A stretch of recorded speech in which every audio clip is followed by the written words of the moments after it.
Jesse Ammett, your host of Valley News Now. And let's face it, the pandemic wreaked havoc on our social skills. We've experienced a radical change in the way that we communicate and connect with our colleagues, our peers, our friendships, really all of our relationships. And over the last couple of years, we've seen a significant decrease in those opportunities to network amongst peers, attend those industry events and conferences, and create professional connections. And so as a result, maybe many of us have lost touch with engaging in small talk. And so I have a special guest here today. I'm so excited for you to meet. Let me get his picture a little bit better here. There we go.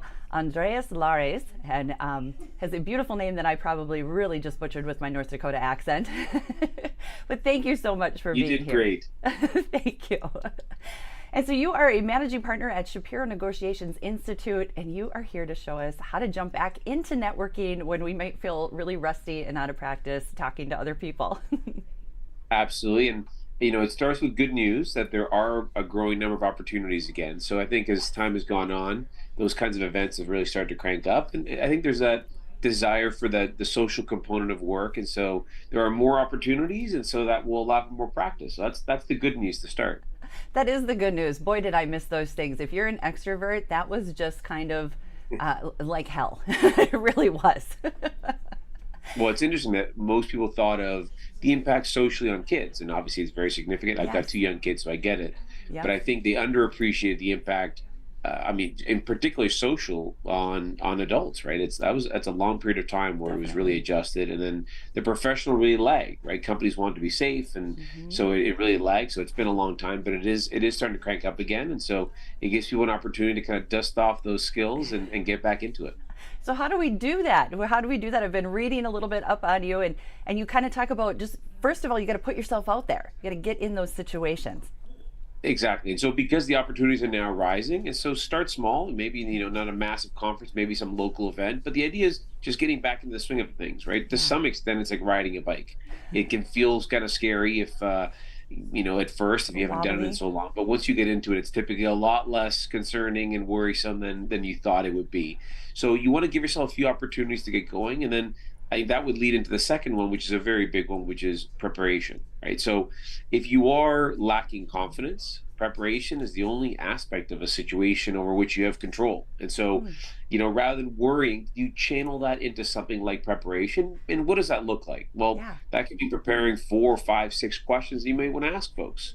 So if you are in finance and you're going to a finance conference, well, then what are a few questions around its interest rates right now, or mergers and acquisitions, or whatever your field is, having those kind of ready, and that'll help you get going so that your default won't be to talk, but rather to ask questions, which is a better negotiation or a better networking tactic, excuse me.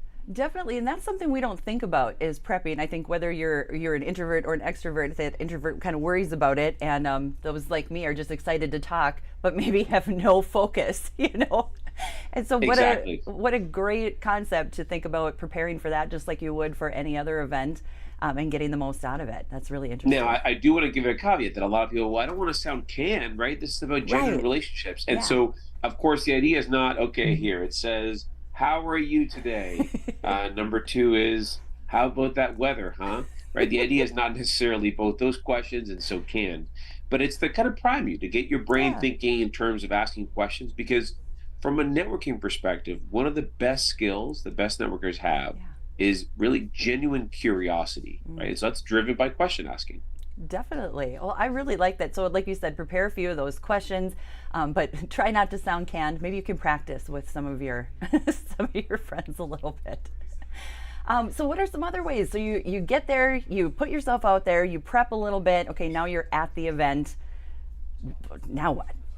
Oh no, now it's all over. No, I'm just kidding. But now, so step 2 is body language. I would say is another one to think about. The interesting thing about body language, it's not worth going too deep in the sense that if someone's doing this, this means that. If you're doing this, it means that. Because body language is about consistency. But 2 things that I think are worth pointing out about body language.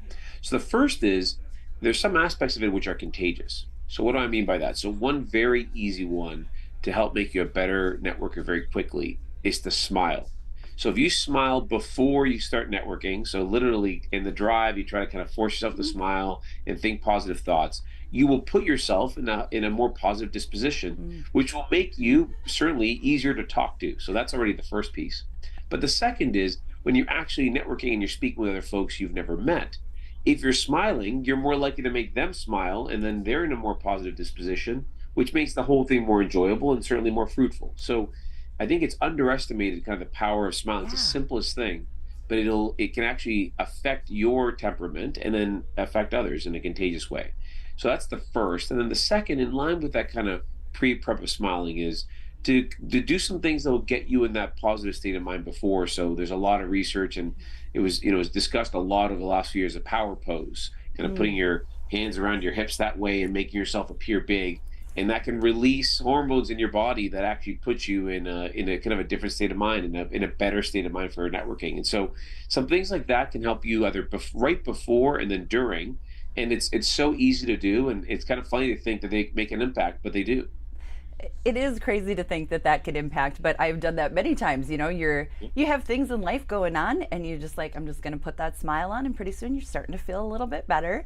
And I think it isn't really about faking it, but about kind of creating that positive energy for Exactly. yourself. So Yep. As you're willing yourself to get to where you want to go rather than yeah, faking it, right? The intention is not like, oh, I'm smiling but I'm in a horrible mood and I'm thinking about how right. I'm in a horrible mood but pretending to smile.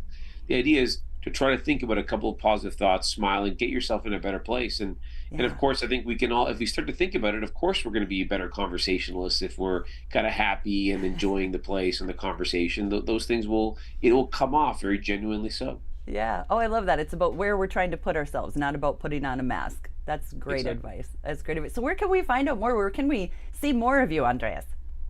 So, certainly our website, so shaparnegotiations.com, or we're on social, mainly I'd say LinkedIn. Yeah. We're more than anything a B2B company. So those are probably the two best places to find us. But Okay. our blog has lots of interesting content about networking, about influencing, persuasion, negotiation, everything like that. So feel free to come visit anytime.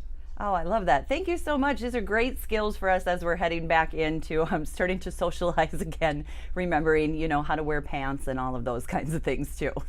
Well, I mean, do we have to wear pants? I don't know. I Maybe don't shorts will know. do permanently. Thank you so much, Andreas. It's Andreas Lares, Shapiro Negotiations Institute, all about jumping back into networking. So make sure you check out all that social media, LinkedIn, and his website as well. I'm Jesse Ahmed, your host of Valley News Now. Thank you, Jesse. Thank you.